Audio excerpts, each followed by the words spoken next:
Continuing on from last week's Hige Dandism song, let's go with another one. This tune is called Same Blue. Here we go.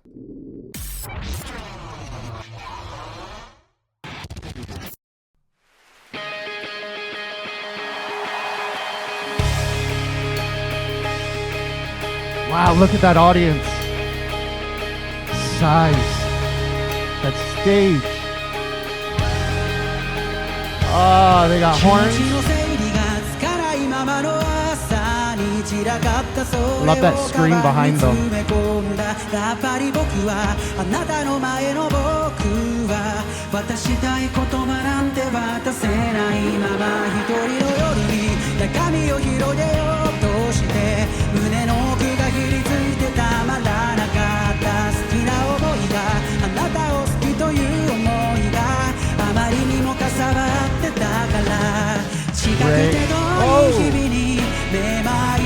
That was a nice change. Let's listen to that again. We'll go back 10 seconds.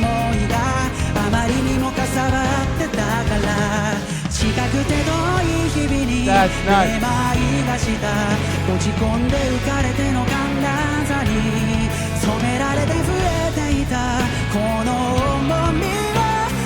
Great bass player.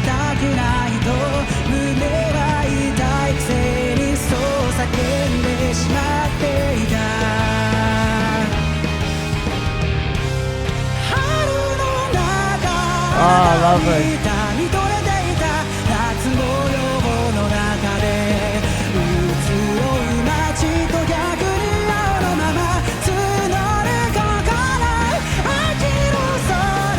Great mix. I love that. He has a really great ability to blend his head voice into his chest voice. Now, that's a difficult thing to do, and people spend years and years and years and years and years practicing that. And I still have an issue doing it. I have to sing very lightly in order for it to sound somewhat seamless.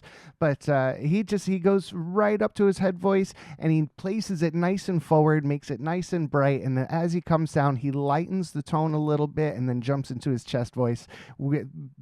Almost seamless, just really, really nicely done. And again, that takes, for some people, that takes some years of practice, and they still don't get it perfectly right. And he did it almost freely, and it was so nice. And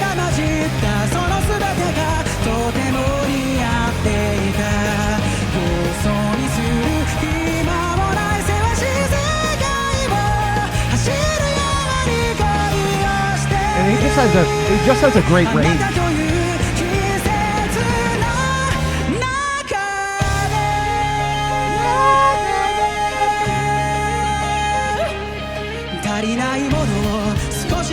Yeah, his placement is really like really, really nice and forward and really behind his nose. So when he goes to belt those big notes, he's not really killing himself as far as air goes, because he has this placement and he has this range that he just knows how to do it nicely and easily putting his placement up there. Really, really nicely done. That's a higher note that I have, and it's great. It sounds so clear, crystal clear, full belt, really nice and safe. Very cool.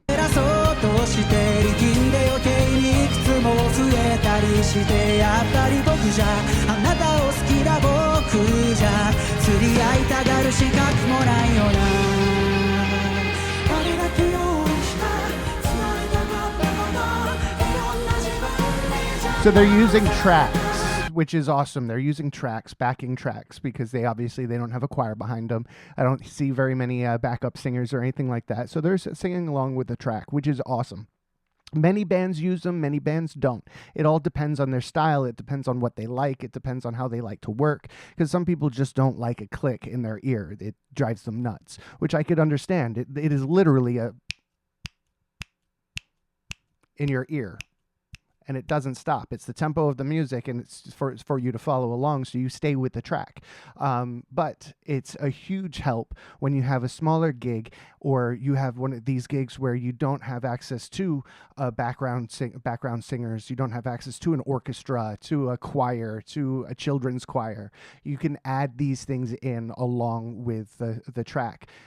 They could come in, they're pre-recorded and set to go whenever they play along with the click, which is attached to what what's called a time code, and this time code runs the entire stage, from the sound, from the music to the lights to the screen to the pyrotechnics. It's all led by the time code, and that's to keep everything in time with the music in one specific spot, so nobody's running anything freehand. Usually nobody's running anything freehand, and it won't get mixed up or messed up along with like the music, the flow of the music, the flow of the timing.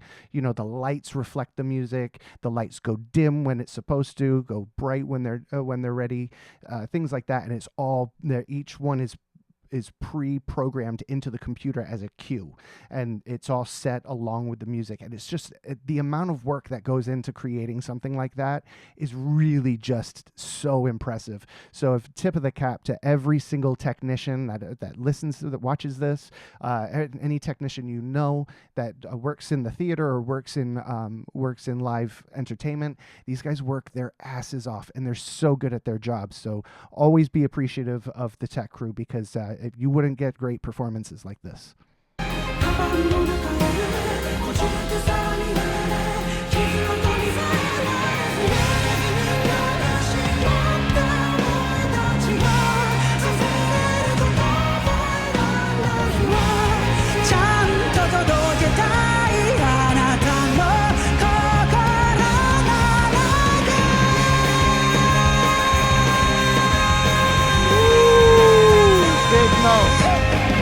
Big note. That was nice. Perfect. Stayed right on tune. Stayed right where it needed to be, right in the middle of the tone. Really, really nicely done.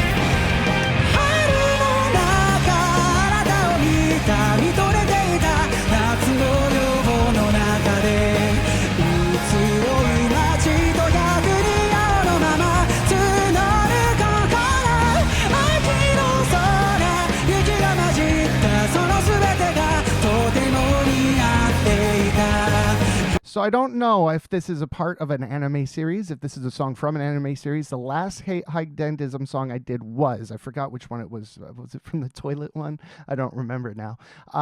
But it was, I don't know if this is from an anime series. So if you do know if this has ever been networked or put onto an anime series, or used as an opening or a filler song or an ending, let me know. Drop it down below, because I'm not certain.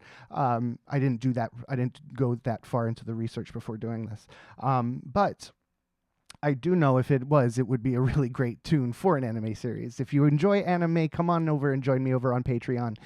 So far we got about 6 or 7 titles, and we're building every single week, adding more titles, starting new series, and doing polls to get everybody interested and everybody included, get their voice heard, so you're watching what you want to watch rather than just the luck of the draw. So come join us over on Patreon. We have a great time. But back to this tune. This is a lot of fun. I love the tempo. I love the movement, the flow of it. His voice is really, it's a patter song, and he's really shooting up into these high notes.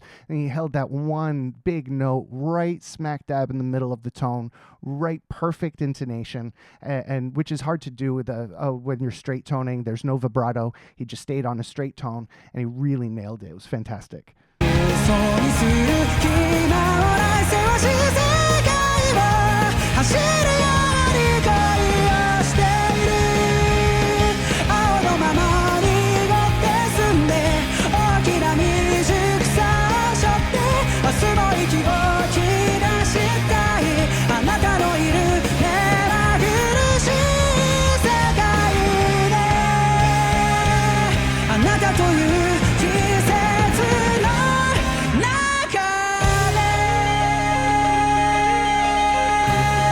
Oh, I love that. Very cool. I love how it ended with that guitar lick. That guitar lick was sweet. Really, it could have rang a little longer, but it was really nice. Nicely placed. I like that song. Overall, that tune was a lot of fun. It was fast. Really fast tempo, and the feel changed a couple of times. One of my favorite things about Japanese pop music or rock music is that they're not afraid to go for the crazier chord progressions, the crazier chord structures, and really try something a little bit out there. Other pop artists that do the similar things was like David Bowie would do weird things to his chord structures, to his chord progressions, and it would throw everybody for a loop. Whereas it was one of those like, ooh, he's dangerous, and ooh, he's pushing the envelope. Whereas in Japan, everybody's doing it. Everybody's trying to do the next thing in music, and it's fun to listen to. It makes for good music, and it makes her it's smart, entertaining music. And it's not like the cookie cutter stuff that you get in the States, where every single chord progression is the same. You could play a single chord progression and sing like 200 pop songs over top of it. It's really ridiculous. Where you can't do that with a lot of Japanese pop or rock. You just can't do it. It's because it's intricate. It's confusing. It's experimental. And they're not afraid. They're not afraid of their musical roots. They're getting into the meat and potatoes of music. I love it, guys. I had a blast with that tune. I hope you did too. Until next time, I'll catch you all on the flippity flop. Cheers, guys. Bye.